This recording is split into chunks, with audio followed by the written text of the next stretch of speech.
नमस्कार भाइ बहिनीहरू। आज म तपाईँहरूलाई कक्षा 12मा रहेको पाठ 2 विरहिनी दमयन्ती कथा बुझाउन जाँदैछु। र यो कथा बुझाउनुभन्दा अगाडि म तपाईँलाई यो कथाको थोरै परिभाषा दिन चाहन्छु। यो चाहिँ महाभारतको एउटा कथा हो र यस कथाकी मुख्य पात्र चाहिँ दमयन्ती छिन्। दमयन्ती चाहिँ विदर्भ राज्यको राजकुमारी थिए र उनी चाहिँ निषद राज्यको राजा नलसँग प्रेममा परेकी थिइन्। उनले चाहिँ निषद राजालाई नदेखिकनै एउटा सुनको हाँसबाट उनको कुरा सुनेर नै राजा नलसँग प्रेममा परेकी थिइन्। राजा नल र दमयन्ती दुवैको विवाह हुन्छ, तर उनको खुसी धेरै दिनसम्म टिक्दैन। राक्षस कलीले चाहिँ पासामा जुवा खेल्दाखेरि राजा नलसँग सबै उनको राज्य हडप्छन् र राजा नल र दमयन्तीलाई जङ्गलमा बस्न पठाउँछन्। राजा नलले चाहिँ यत्रो ठुलो राज्यको राजकुमारी आफ्नो कारणले यस्तो जङ्गलमा बस्नु परेको छ भनेर सोध्छन् र दमयन्ती आफ्नै राज्यमा जाउन् भन्ने आशाले राजा नलले चाहिँ दमयन्ती निन्द्रामै हुँदा दमयन्तीलाई छोडेर जान्छन्। यसपछिकै कथा चाहिँ पाठमा बुझाइएको छ। दमयन्ती मध्यरातमा उठ्छिन् र आफ्नो छेउमा निषद राज नललाई भेट्दैनन्। राजा नललाई खोज्न भनेर उनी आफ्नो छाप्रोबाट बाहिर निस्किन्छन् र राजा नललाई खोज्न जान्छन्। दमयन्ती र राजा नल बसेको ठाउँ गाउँभन्दा धेरै नै टाढा थियो र कर्कोटक नागले नै भरिएको थियो। दमयन्ती नलको प्रेममा यति धेरै डुबिसकेकी थिइन् कि उनले चारैतिर नललाई नै देख्न थाले र नलकै खोजीमा भौतारिँदै हिँड्न थाले। उनले मेरो छोरी इन्द्रसेना र छोरा इन्द्रसेनको प्यारा पिता मेरो नल, मलाई यसरी दुखित नतुल्याऊ, मबाट यसरी लुकेर नबस भन्दै बोट बिरुवा फुलहरूसँग नलकै खोजीमा हिँड्न थालिन्। दमयन्तीको आँसुले भरिएको आँखाले वनको हरेक फुल, हरिया पात, सुगन्ध र चराचुरुङ्गी, मृग, पशुपन्छीमा पनि नलकै रूप देख्न थालिन्। तर झसङ्ग हुँदै दमयन्तीले यी सबै मेरा भ्रम हुन् भन्दै आफूले आफूलाई सम्हाल्थिन्। भोकले सताएको अर्धनङ्ग र शिथिल अवस्थाकी दमयन्तीलाई हिँड्न पनि गाह्रो भइसकेको थियो। उनी पिपलबोटको फेदमा आफ्नो पाखुरालाई सिरानी बनाएर आकाशतिर फर्केर विश्राम लिन थाल्छिन्। सपनामा दमयन्तीले नलको भाइ पुष्करलाई देख्छिन्। पुष्करको कालो मुहार, रातो र पहेँलो आँखा देख्छिन्। पुष्करले सपनामा दमयन्तीलाई बोलाउँदै शिर सुमसुमाइरहेको थियो। दमयन्ती अचानक निन्द्राबाट उठ्छिन्।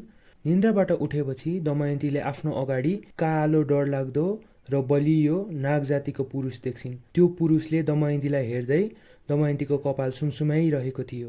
दमयन्तीले त्यस्तो कर्कोटक जातिको नाग देख्न बित्तिकै आत्तिएर अर्कोतिर दौडन थाल्छन्। त्यो नागले पनि दमयन्तीलाई पछ्याउँदै समात्न खोज्छ।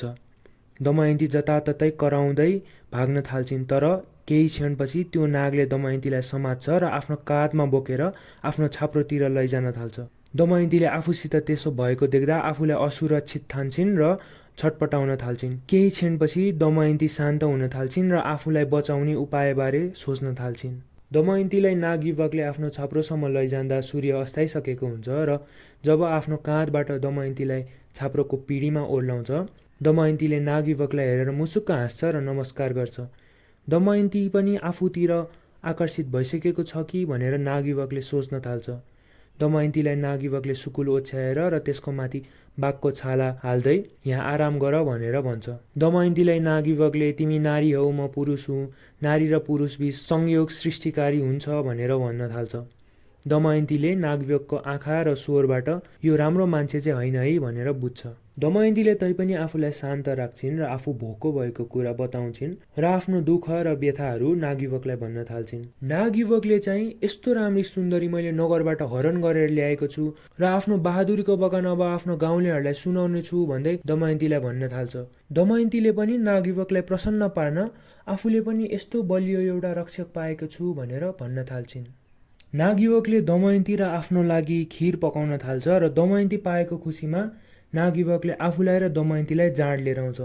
दमयन्तीले चाहिँ आफू चाहिँ भोजनसँग मात्र जाँड पिउने भन्दै नाग युवकलाई आफ्नै हातले जाँड खुवाउन थाल्छ। धेरै पटक जाँड पिएपछि नाग युवक जाँडले धुत भइसकेको थियो र दमयन्तीले यही मौका छोपेर बाहिर जान्छन् र ढोका बन्द गरेर नाग युवकको छाप्रोको वरिपरि जाँड फ्याँक्न थाल्छिन् र नाग युवकको छाप्रोलाई आगो लगाएर पूर्व दिशामा भाग्छिन्। नाग युवकबाट छुटकारा पाएपछि दमयन्ती एउटा रुखको हाँगामा बास लिन्छ र त्यही रात गुजार्छ। 3 दिनसम्म दमयन्ती जङ्गलकै बाटो हिँड्छिन्।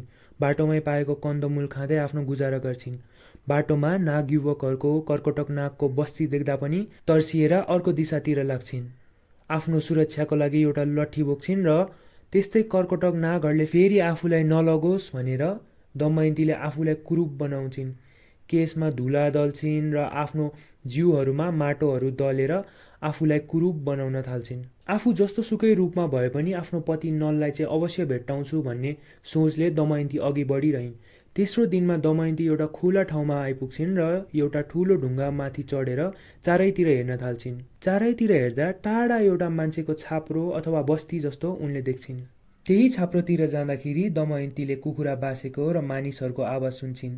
उनलाई त्यहीँ जान मन लाग्छ, तर आफ्नो आत्मनियन्त्रण गरेर उनले त्यही जङ्गलमा पाएका हरिया मुना र कलिला काँचाहरू खाँदै आफ्नो भोको पेटलाई शान्त पार्छिन्। 3 दिनदेखि लगातार हिँडिरहेको दमयन्ती तुरुन्तै गहिरो निन्द्रामा सुत्छिन् र बिचमै नलको सम्झनामा दमयन्तीको आँखा खुल्छ।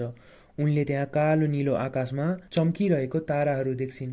यस्तो राम्रो तारामण्डल देख्दा आकाश र पृथ्वीको बीचमा यस्तो सुन्दर वातावरणमा दमयन्तीले आफूलाई नल नभएको अवस्थामा एक्ली पाउँछिन्। त्यही दमयन्तीले नलको सम्झनामा गीत गाउन थाल्छिन् र गीत गाउँदा गाउँदै उनी त्यही निदाउँछिन्। दमयन्तीले सपनामा ऋषिहरूको आश्रम देख्छिन्।